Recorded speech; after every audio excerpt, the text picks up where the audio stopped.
ji bo kêmkirina derdê sivîlan netewê nêgirtî daxwaza rawestandina demî ya şeran li Reqa dike. Tirsa valabûna rojhilata navîn ji Mesîhiyan xema civaka Emerîkiyên hevbawer e. û Kurd Connection diçe nav Newsiyam, platforma parastina azadiyan li Washington.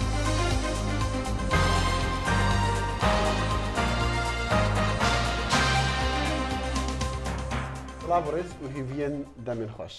لای منیشەوە سڵاو بەخێربێنەوە بۆ بەرنامەی کورد کۆنەکشن کە هەموو ڕۆژانێکی هەینی و سێشەموان دە بەشی کوردی دەنگی ئەمریکاوە ئامادە و پێشکەش دەکرێت. نەتەوە یەکگرتوەکان داوا لە زلهێزانی نێونەتەوەی دەکات کە ئۆپراسیۆنی لەشکری دەوروبەری ڕەقەی پایتەختی دیفاکتۆی داعش بۆ ماوەیەکی کاتی ڕابگرن لە کاتێکدا نیگەرانیەکی زۆریان هەیە لەمەڕ پارێزراوی هەزاران کەسی سیڤیل کە لە ناو ڕەقا گیریان خواردووە.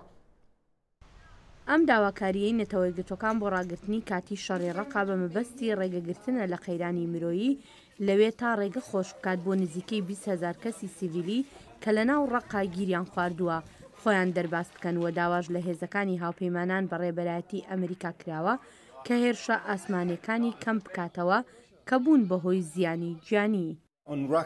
سەبارەت بە ڕەقا ئێمە ئەمڕۆ لەلایەن نەتەوە یەکگرتوەکانەوە داوا لە هەموو ڕێکخراوە مرۆییەکان و ئەندامانی هاوپەیمانان و ئەوانەی کە هاوکاری دەکەن لە کۆنتڕۆلکردنەوەی ڕەقا دەکەین کە ئەوەی لە توانایاندا بێت بیکەن بۆ ڕزگارکردنی خەڵکی سیڤیل. کەشتەکانی سەرفراد نابێت هێرش بکرێتە سەریان. ئەو کەسانەی کە لە ڕەقا دەردەچن نابێت ڕوبەڕووی مەترسیەکانی هێرشە ئاسمانیەکان ببنەوە. ڕاوێژکاری کاروباری مرۆیی نەتەوە یەکگرتوەکان بۆ سووریا گوتیشی داعش هەموو هەوڵێک دەدات تا ڕێگە بگرێت لە دەرچوونی ئەم خەڵکە بۆ ئەوەی وەکو قەڵغانی مرۆیی بەکاریان بهێنێت. هاوکات هێزەکانی سووریای دیموکرات لە ڕۆژی پێنجشەمە گرتەیەکی ڤیدیۆییان بڵاو کردوتەوە کە تیایدا نیشان دەدات خۆیان ئامادە دەکەن بۆ هێرشێک بۆ سەر ڕۆژئاوای ناوەندی ڕەقا. بەڵام لە ئێستادا پێشۆچوونەکان زۆر بەکاوە خۆیە لە کاتێکدا دەڵێن داعش سیرەگر ئۆتۆمبیلی بۆم ڕێژکراو و بۆمبی چێنراو بەکاردەهێنێت. لە کاتێکدا شەڕی دژ بە داعش لە ڕەقا بەردەوامە هەوڵەکانی چارەسەرێکی سیاسیش بۆ شەڕی ناوخۆی سووریا هەر نەوەستاوە. پێشەوەچوونی گرنگ کە لە ماوەی چەند ڕۆژی ڕابردوودا بەدەست هێنرابن کۆبوونەوەکانی ڕاز بوون لە نێوان چەند لایەنی ئۆپۆزیسیۆن. ئێمە بەردەوام زانیاریمان پێدەگات. ئێمە بارودۆخەکە تاوتوێ دەکەین هەر کاتێک شتەکانمان بۆ ڕوون ببێتەوە بڕیار دەدەین. جا هێشتا شتەکان لە بواری هەڵسەنگاندندان. جا ئەمە گرنگە لەبەر ئەوەی لە بەرچاوگرتنی ئەوەی کە لە ڕاز ڕوویدا ئێمە لە داهاتوودا هەنگاو دەنین. شەڕی سووریا لە ساڵی 2011ەوە بەردەوامە و بووە بەهۆی کوشتنی 10,000 کەس و ئاوارەبوونی 100,000 کەس و لە ساڵی 2014شەوە داعش دەستی گر بەسەر بەشێکی زۆری سووریا و عێراق و شاری ڕەقەی وەکو پایتەختی دیفاکتۆی خەلافەتەکەی ڕاگەیاند. لە مانگی شەشەوە هێزەکانی سووریای دیموکرات بە پشتیوانی هێرشە ئاسمانەکانی هێزی هاوپەیمانان دەستیان کرد بە ئۆپەراسیۆنی ڕزگارکردنی ڕەقا. و هەفدە میڤان داخوازن نەتەوە نێگرتیژی بۆ ڕاگرتنا دەمی یا شەڕان لە ڕەقا هێزین سووریا دیموکرات چەند جهێن ناف باژار ji destê Daeş rizgarkirine. Raporta Mahmud Balî. Di roja heftê û nehanda pêngava rizgarkirina bajarê Reqayê bi pêşketinên girîng berdewam dike û roj bi roj şervanên Hesedê tax û deverên nû rizgar dikin. Di çarçoveyê pêşketinên nû da û di şerekî dijwar da şervanên Hesedê beşek mezin ji taxa El İddixar xist jêr kontrola xwe. Her wiha li hewirdora mizgefta Nûr ya li Rojavayê Reqa dikeve şervanan gelek avahiyên girîng rizgar kirin. Her di heman alî da şervanên Hesedê li taxa nehda pêşketin û nuxteyên nû rizgar kirin. Li gorî şervanên Hesedê dibêjin got ew niha li dijî mayînan şer dikin û çekdarên Daişê navmal û kolanên Reqayê bi hezaran mayîn danîne. Her wiha bi rêya sekvanan pêşketina wan asteng dikin. Dixwarêne, wan dimeşine, zaten çete jî li hember me hene û zehf mayîne. Evelê me ji pir pêşketine û pir pêş dagirine û baş e. Na evel heta na sivîl pêşî me tune hene. Em ê tim mayînin û çete ne, wek din tiştek tune. Navenda ragihandinê ya Hesedê ragihand got di şeva borî de pevçûnên giran li taxa Mansûr ya Rojhilatê Bajêr dikeve rûdan. Di encam de 7 çekdarên Daişê hatin kuştin. Her wiha li taxa Romaniyê ya rizgarkirî çekdarên Daişê hewldana êrişekê kirin. Lê şervanên Hesedê bersiv dan û êrîş hat têkbirin. Di encam de 4 çekdarên Daişê hatin kuştin. Her li gorî navenda ragihandinê ya Hesedê got di şerê şeva borî de 4 şervanên Hesedê birîndar bûn. داعش li vir nemaye lê di avahiya de bombe hene. Di qata jorîn de jî hene. Di nav şer û pevçûnên giran de operasyona Xezeba Firatê ya ji bo rizgarkirina bajarê Reqayê pêş dikeve û taniha ji sedî 6 ji bajêr hat rizgarkirin. Lê her ku şervanên Hesedê nêzî navenda bajêr dibin, şer û pevçûn girantir dibin. Mahmûd Balî dengê Amerîka, bajarê Reqayê. تێزانین لە دوو تاخên Sûriya Amed Diyarbekirê Alî Paşa û Lalîbeyî di çarçovê projeyê xweşkirin û nûkirina bajar de zêdetir ji 1200 xanî tên xirakirin lê rûniştvanên van her du taxan naxwazin xanên xwe cihbêlin. Li du taxên Sûriyê li Lalebey û li Alî Paşayê kêşeya xerakirina xaniyan didome. Polîsan roja pêşemê dora çend kuçeyên taxa Lalebeyê bi baryeran girt da ku dema xerakirinê de rûniştvan an gel astengî dernexin. Parlamenterên HDP û nûnerên rêxistên sivîl çûn kuçeyên dewrpêçkirî û ji bo wê rojê rê nedan ku xaniyan vala werin xerakirin û xaniyên te jî werin valakirin. Lê piştî vê rewşê hin malbat alavên xwe derxistin û mecbûr man malê xwe bar bikin. Bu ülkenin bir kentidir Diyarbakır ve bu kentin bir macir ilçesi. Parlamentera HDP Sibel Yiğit Alp li hember vê kirinê bertek nîşanda û got Diyarbakir bajarekê Tirkiyeyê çima wekî neyara tevdigerin. Bi mehane bi sedan rûniştvan berxwe didin û dibêjin ku ew naxwazin dest ji jiyana nav Sûriyê berdin. Hêjayê gotinê ku li van her du taxan tu pevçûn an qedexe çênebû lê bi biryarekê ku di sala 2009 da derketibû ev tax ket nav projeya xweşkirina Başêr. Niha biryarên ji bo Sûriyê ji aliyê Wezareta Bajarvanî û Hawerdorê tê dayîn. Ji bo vê projê nêzî 1200 xanî bên xerakirin. Di şûna wê de jî tê gotin xaniyên nû park û baxçeyê werin çêkirin. Ji bo her xwediyê xaniyek jî hikûmetê pera kiriye ser hesabê wan lê malbat dibêjin bi van pereyan ne xanî odeyekê jî naîsandin. Çelebi Bulut yek ji xwediyê xaniyên ku werin xerakirinê ye. Ew jî ji dûr ve vê dîmenê temaşe dike û dibêje ev kirin zilme û bi to awayê ew ê dest ji erdê xwe bernedin. Teka axa xwe nakin. Yani vedekê xerajî bike, avecî bike, me xînê, me bigirê, me bikujê, me çibke. Em teka vedekê nakin. Li şeş taxên qedexe jî piştî ku şer û pevçûn rawestiyan destan ser 6500 xaniyan û ji wir nêzî 40,000 rûniştvan mecbûr man ku koç bikin. Serokê Odeya Mîmeran Şerefxan Aydin jî ji bo piştevaniya malbat tên li taxa Sûriyê roja pêşemê li Sûriyê bê û dibêje ku ger pêşî li vê xerakirinê neyê girtin wê nava Sûriyê hemî bên xerakirin.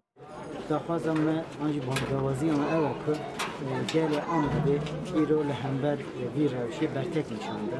Heger îro bertek nê nîşanda sibê taxê din, di sibê taxê din û demek nêz da em ê bibînin ku hemû Sûrê xerakirine vî dîroka me, vî çanda me hemû ji herê dêrakin divê em firset nebin.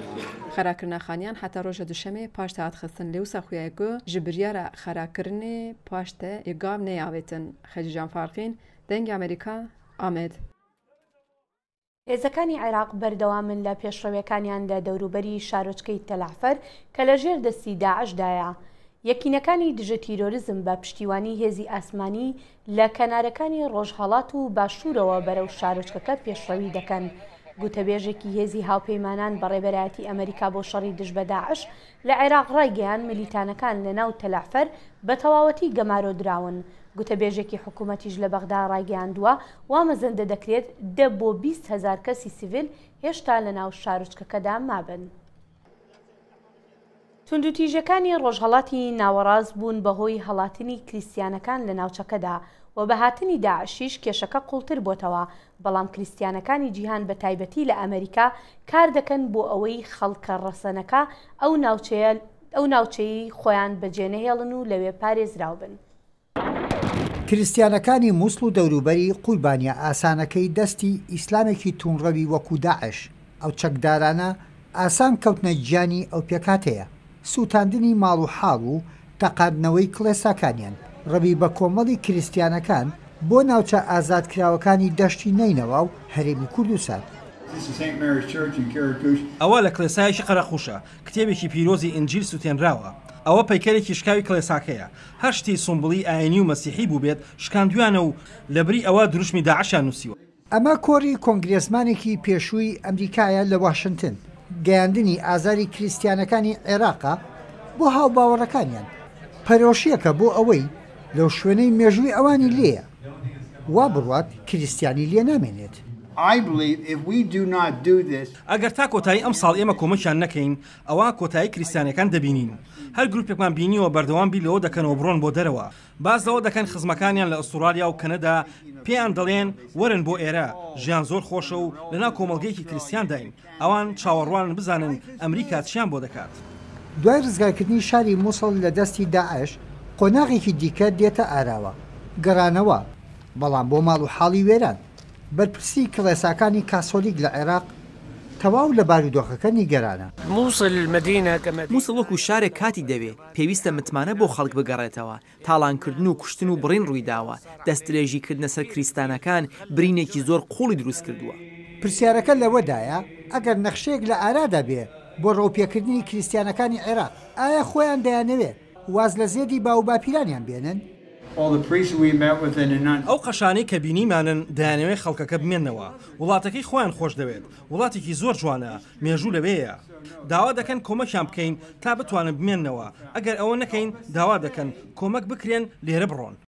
کەمایەتیە ئاینەکان لە عێراق بە کریستیان و ئێزیدی و کاکەی و شەبەکەوە قوربانیەکی ئاسانن تەنانەت لەسەر وەختێک کە وڵاتەکەش ئارامە بێتەوە ئەوە ترسیان لە فەوتان هەیە. یەکێک لە داواکاریەکانمان لە راپۆرتەکەدا هاتووە داوای پاراستنی مەسیحەکان دەکەین ئەوان ناتوانن بڕۆنەوە بۆ شوێنەکانی خۆیان ئەگەر هێزێک نەبێت بەرگریان لێ بکات. وا بڕوات عێراق ئەو مۆزایکە ئەتنی و فرە ئاینیە لە دەزەدات ئەگەر توونڕەوی ئاینی و نەتەوەیی ئاوا لە هەڵکشا نابێت. یحیا بەرزنجی دەنگی ئەمریکا واشنگتن. ئەگەرچی دەرکەتنا مەسیحیان ژی عێراقی بەری دەهان ساڵە دەست پێکردە لێ هاتنا کۆمەڵە دەوڵەتە ئیسلامی داعش و گرتنا دەڤەرین وان لە عێراقی و لە سووریە ئەگەرێ هەندەیە ڕۆژهەڵاتە ناوین ژڤی پێکهاتی کەڤن و دیرینێ هەرێمێ ڤاڵە ببە گەلۆ ڕەوشە مەسیحیین عێراقی و سووریا چاوایە دەوێت چ بێکردن هەتا ئەو دە ئەردێ باب و کاڵن خۆدە بمینین یان ڤەگەرنە وارین خۆین ڤاڵە و وێران بووی. دەگەلمە لۆئی میخائیل سەرۆکی کۆمیتە پەیوەندیên دەرڤە یا ئەنجومەنی کلدانی سریانی و ئاشووری لێرە لە واشنگتن. لۆی بخێراتی مە راپۆرت دیت ئەمریکی بەحەز دەکەن دەبێن مەسیحی بن پاراستنەوە ساڵ مەسیحی دەرکەبنەوەە تو کوردی هەرێمی و تو مەسیحیە دەڤەرەی کوردستانی و عێراقی تو چت بێژی؟ ئەس دبێژم ئەم سوپاسی هەر کەسێکی بچیت بسیارە وەزعی مەسیحیا بکات وەزعی ئەقلیات بکات وەزعی ئێزیدیا بکات کو چاوەیە یعنی هەر کەسێک بێت منەظەمە بێت حکومەتێک یا ئۆڕۆپی بێت ئان ئەمریکی بێت بەس یعنی ئەس دبێژم مەفروزە حکومەتە عێراقی بتە ئەول کەس بسیارە ئەقلیاتە بکات بسیارە مکونە ئەسیلێ بکات کە مەسیحی کە یزیدی کو ئەو بینە سهلنینەوە ئەو بچنە سنجار بچنە ئەو عەردێ داعش لە پرسیار بکەن و پرسیارە خەڵکی بکەن و چ دەوێت و چ نەوێت و یعنی کۆمیتیەکە فڕێکەنەوەرێ داسەحکەنێ کە چێ هاتیە کردن چ دەوێت خەڵکدا یعنی بزفریتە جێخۆ هەڵبەتە نەگەر پرسیارە ئەگەر ئەم پرسیارە عێراقیان بکەن ئەوەی بژن ئەم دکن ئەم کاری خۆ دکن مەهاژەیە لێ نەها مەسەلە نەها شەڕە و نەها دەبێن داعش دەرەخا ئەگەر داعش لە هەرێمی نەما تو چی پێشنیاز دیکە یعنی حکومەتە عێراقی بەری ئەمریکا بەری نەتەوەی نەگرتی بەری هەر کەسێکی دی حکومەتە عێراقی دەبێت چی بکەن ئەو خەڵکی فڕێکە توێرێ ببینێتن پشتیوێ دیتنێت چی بکەن حکومەتە عێراقی يعني منتخب كريا يعني كخلق عراقي انتخاب حكمة عراقي كريا فمفروضة أو يعني هر كحماية أقليات حماية خلق خو بكت ما تشيش حكومة فيت نكادو عشنا مايا كالميسل نمايا سهل نينا ونمايا سنجار نمايا مدفيت حكمتها عراقي قال كولشن امريكي تنسيق بكت قال بشمرقه تنسيق بكت قال حكمه هرمه تنسيق بكت كو خلكك افريقيا تبيري خلكك خبير بد كو منطقه شن هاتيه دمار كرن تشبت فيت تشبينا فيت كو يعني تعمير بكت خدمات بيت اوف بيت داخل بزفر تجيخو افسي صاله خلق هرمه كردستان الكامبا بدجيت وبخدمات وبمدرسه وبامل وبتشتكينيه فيعني مدفت حكمت يعني تشوف ذهبت امزاني نكو مجتمع حكمت نكا ازمه اقتصاديه هيا او دي هيا مجتمع دولي مفروزه يعني حكمتها ممثله عراقي الامم المتحده باغفيد يعني الامم المتحده دا لو هي احنا تبر ببونيا وقت ما قالت شكي كرتا بس قالك خلكي فيها خص الامريكيه دادرين يعني امريكي دشين تشب كان بو كريستيانا برا يعني او مشكله يعني امريكي مفروزه وقت قرار الجينيسايد يا حفتو اتش ار حفتو بنش وقت الكونغرس تصويت بو وزير خارجيه حكومه امريكا كيري وكي قلت جينيسايد بسر مسيحيه سر يزيديه سر كورد سر يدي مدفت امريكا كو يعني وقت تبيجي جينيسايد يعني there should be moral obligation behind the genocide war يعني اخلاقي تشكود دا تشتكي بكان نكاح حالي حاضر قرارك ها اتش ار 390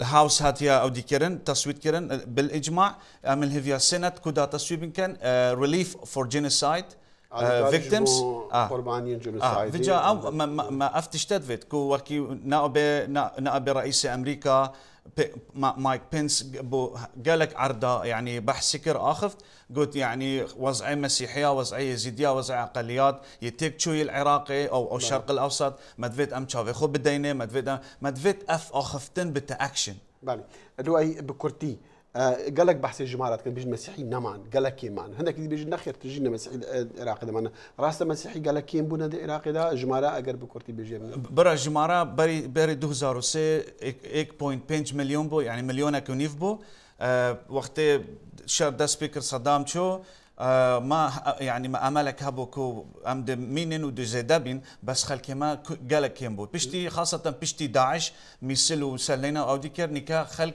يعني نكاد 2000 حتى 6000 هيا بالي لو اي جالك سباس خوش سباس لو اي ميخائيل سلوكي كوميتي بيواندين درفا يا انجماني كلداني سرياني اشوري ليفر لواشنطن ميفاني كورت كونكشن بو وزير برافانيا امريكا جمعت سوزن امريكا بشصازك جبو فاغراندنا سروريا اوكراين بابتي كومبونين ويد قال سروك ومزنكار بدستان اليكاريا تشكداريا امريكا بو جيفي ولاتي روشلاتا اوربارا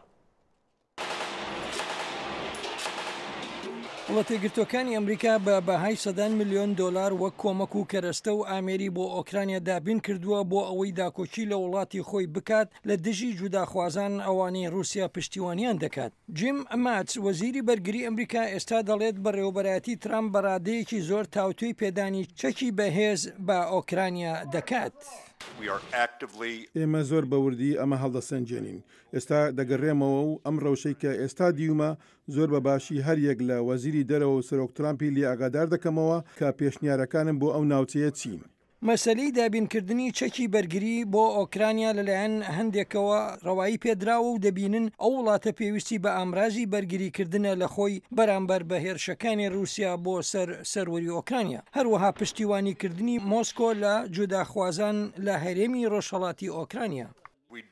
ئێمە نەقبوڵمان کردووە و نەقبوڵیشی دەکەین رووسیا کریمیا داگیر بکات و هەرچەندە رووسیا نیکۆڵی لێ دەکات بەڵام ئێمە باش دەزانین ئەوان هەوڵ دەدەن بە زەبری هێز سنوورە نێونەتەوەیەکان دابرێژنەوە.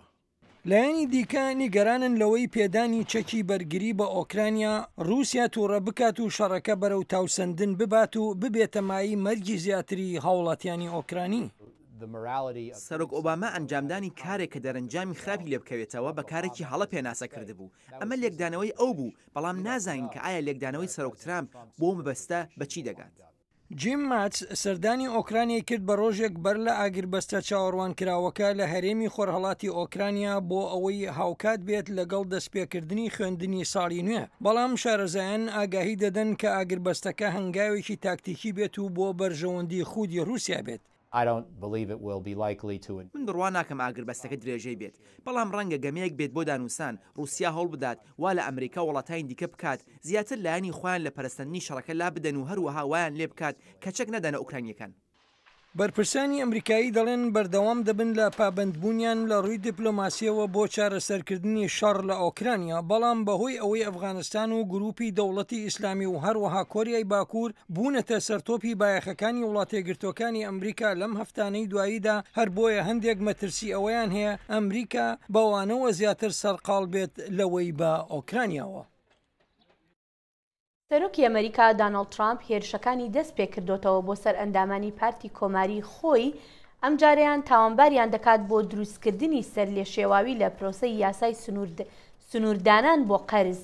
لە زنجیرەیەک توییتی ڕۆژی پێنجشەمەدا سەرۆک ترامپ سەرزەنشتی ڕێبەری زۆرینەی سینات میچ میکانەڵ و سەرۆکی کۆنگرێس پۆڵ ڕایانی کرد بۆ جێبەجێکردنی یاسای سنووردارکردنی قەرز.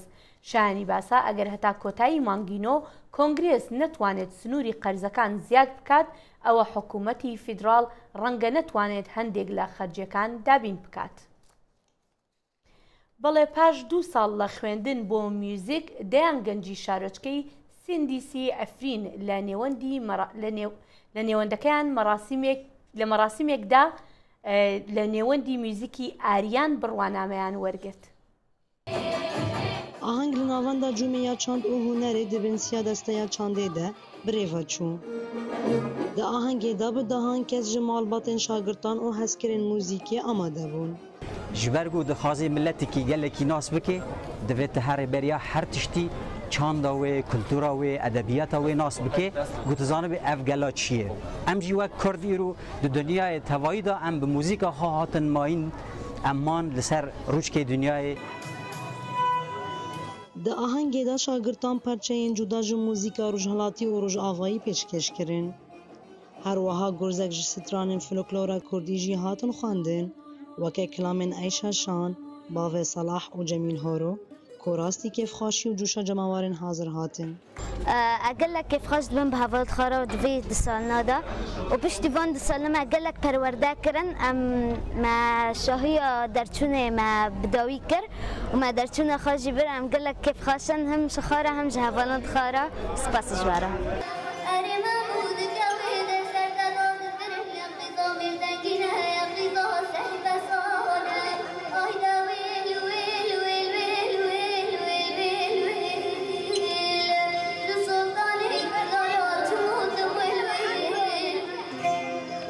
Rojava di şûreşekê derbas dibe şûreşê gelekî zehmet e bi hemû beşên xwe.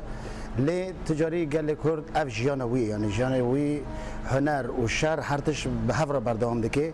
Di demek gotê însan tê kuştin, tê şerjêkirin tedî li Rojava taybet kantona Efrînê dor pêşkiriye û her rûd bin gefên dewleta Türk de ye. Îro em dibînin zarokên me bi kêfxweşî lê xemgînî dengê wan de heye, xemgînî dengê wan de diyar kirin. Dengê mûzîkê li kantona Efrînê ji dengê top û tuvingan bilindtir e. Şagirtên peymangeha Ariya ya mûzîkê ahenga derçûna xwe darxistin. Tabêjin bi tembûr û saz û awazên xwe em jiyanê bi wate dikin. Newrûz Reşo, dengê Amerîka, bajarê Cindrêsê. Li Tirkiye dadgehan biryara girtina jimareka sazî û dezgehên ragihandina Kurdî dan yek ji wana rojnameya Rojava Media ya ku şûna azadiya yan rojnameya azadiya welat girtî egerê girtina wan çiya û karvedana giştî ji biryarên dadgehê re ji bo girtina rojnaman çiya rastexwe bi Skypê ji Amed Diyarbekirê peyamnêra dengê Amerîka Xeljan Farqî bi me re ye xecê em çi ji girtina van dezgehên ragihandinê dizanin? بله از خود بچکی سرراست جبر کنه با بریاره دادگاهی به بریاره حکم قانونی دا یعنی افجی لجنه که کمیسیونه که جالی حکومت هاتیا واکرن که پشت روش آوارته به بریاره وان گلک امتحان بشن کسانش کار آویتن بسادان سازی دادگاه هاتن گرتن و ایرو هاتن گرتن جی آژانس دیجلی بود دیجلی خبر آژانس و هاویتن جین ها وکی کو تجدید نشانکر آزادی ولات بو کو بدن ناوی روجه مدی دهات که یعنی چاپ کردن و وشاندن ل مخابن به هجتا کو دبیشن لدجی یعنی پولیتیکایا نتوی اولهیه ترکیه کار دکن و از بجم وکی کو یعنی بانگوازی رخصنه تروری دکن به هجته یعنی وکی کو وشانگریه تروریست دکن به هجته هات گرتن البته ایرو دربار و یکی دال آمده داخلیان چاپمنی جهات درخصن جگالی عالی سندکام و ابهات شرمزار کرن وکی کنج زانن ج 106 زید 63 حب روزنامه بان انا گرتن کو تبی امبیشن یعنی مدیا کارن و مدیا کردی 178 روزنامه گرتن لی به وان گرتن نتنی گرتن دست دانسر مال وان روزنامه انشی سپاس خاجان فاقری جا آمده دگل مبو نیوزیم مزخانک بو پلتفورما گشا پیدان شروع وکرنو پاراستنا آزادین اولی آزادیا آخفتنو میدیا و جوینان لواشنطن کاربدستن و میوزیمی دیبیجن او کاری دیکن پیامیوان جبو پاراستنا وان آزادیان بگهتا دوای جیهانی ندور جا آواهیا کنگرس امریکا لسر جادا پنسیلوانیا اوینیو دوی آواهیا مزندا دیروکا پتر جه 100 سالان یا کار روزنامه‌گری دیگرد. نیوزیم یان موزخانا دنگو باسن نبتنه نمایشا کار روزنامه‌گری و بحثی تکنولوژیا پیوندیان دکت بلکو خوب براوانکار 5 آزادین بندا یکی یا دستور امریکا دبیند. نیوزیم بری 20 سالان دست بکر جعالی روزنامه‌وانه که بره. اوی دخواست جواکا گشتی لسر آزادیا بندا یکی یا دستوری فیر بکد. نه به تنه بو آزادیا روزنامه‌گری بلکه آزادیا خونیشاندان و بیرو بوچون آزادیا اولی. دوی آواهیه دا 15 پیشنگه و 15 شانو و 2 استودیو هنه وجبلی نمایش کرنا لاپر یکی جگرنگ ترین حسات روزنامه جهان روزانه. برپرساته کلی نیوزیم دبیجتن ارکام نبتنه دیار کرنا آلیه دیروکیه بلکه هم حول ددین خلکه فیری بکار اینان آزادیان بکین. ام دزانین آزادی بیرورایا هزکا ناونتویه. ام تماشا دکن که چه و خلق آزادی بکارتینن و لدماراگه هاندنا دیجیتال لحف هاتنن مازن چه دکه. ام نیشا خلکه ددن که او چه و دکارن هزا آزادی بکار بینن. نیوزیم دمین گرینگن دیروکا جهان دچاوی روزنامه وانا دا با اوایی که پانورامی دایکومند کد. جنمایش کرنا هرشا 11 سپتامبر و تاورا لسربان ناوندا بازرگانی بو پارچن دیوار برلین پشتی دهان سالان جهرفاندناوه او کفتنا دا صلات ستمکار جهکی تایبت دگرد. لورا نیوزیم پیامن هجداری لسر زیدگاوین بسر آزادیان بو پشت سنورین امریکا ورده کد. ام لنیوزیم دزانن آزادیا بندا یکی دیگه هیتا گهداران لسرانسری جیهانه. ام هلوستا خوب کارتینن دا دنگ خوب گهینن جیهانه. ام پیامن خوب چندین زمانان راد گهینن. ام دزانن پیامن ما دیگه هک حسایاتین برچاو و او بدل و جان وردگرن. تاوی آزادیا روزنامه‌گری رنگدان لسر آست بلند دموکراسیا هر ولاته که لسر ویدیواری نقشا جهان بسیار رنگا هاتیان خملاندن و مخابن رنگ سور کو هر پتر یوان ولاتانه اوین به پیوان جهان رایگری لآزادیان دکن. ارکمه سرکی ببینه براوانکارن بندایکه یا دستوری. منها پیامک بو حکومت سوریه هیا و داخواز آزادیا آستن تایسن روزنامه‌وان امریکی لسوریه گرتی دکن. به دست خستن آزادیان هر تن ببهابو. نیوزیم بیر اینانا قربانیان پیوا آزاد ده منومنتکی مزندا بوینه روزنامه‌وان ساخت دکد. دگل هنده نفشنی بگرنگی آزادیان هینو فردکت و همو آلاوین راکشانا گنجن خوندکار برهف دکت. از سالا دیماهی آمادهی ما و ده برنامه یکتی سیویل دا کار دکم. دخوازم زیدتر سر بندا یکی یا دستوری یا آزادی یا بیرو رایان بزانم. از در روزنامه که خوندگه دا کار دکم. هاتنا من بووی ریجی اوه که دخوازم بکردار ببینم. نیوزیم هر جدم پیدابون اویل سال 2008 حول داده چاره سریا بو هفریکی نشتمانی و جهانی ببیند و گرنگی داده تا هزا آزادیان دو گهرین و پیجوبرنا جواکو ولاتان دا. خالد فتاح، دنگ امریکا.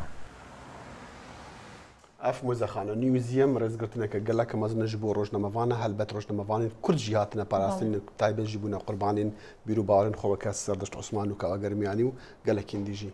بەڵێ ئایزان لێرەشدا دینە کۆتایی بەرنامەی ئەمڕۆمان تا کاتێکی تر هەر شاد و بەختەوەربن. خداحافیز.